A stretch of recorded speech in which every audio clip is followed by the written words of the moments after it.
Sebanyak 30 personil jajaran Satreskrim dan Satres Narkoba Polres Aceh Barat Polda Aceh mengikuti pendidikan pengembangan spesialisasi atau Dikbangpes Bintara Dasar Reserse Mandiri secara daring kelas 1 tahun 2026.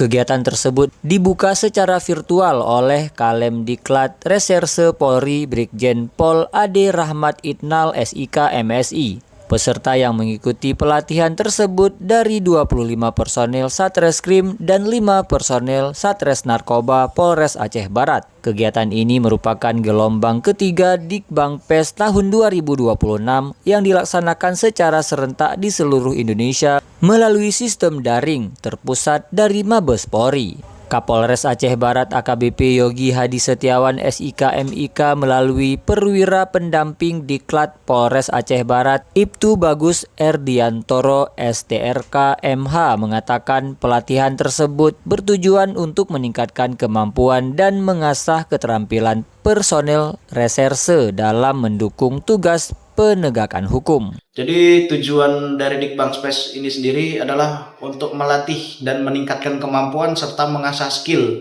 baik itu dari personil kita sendiri maupun dari pengasuh juga.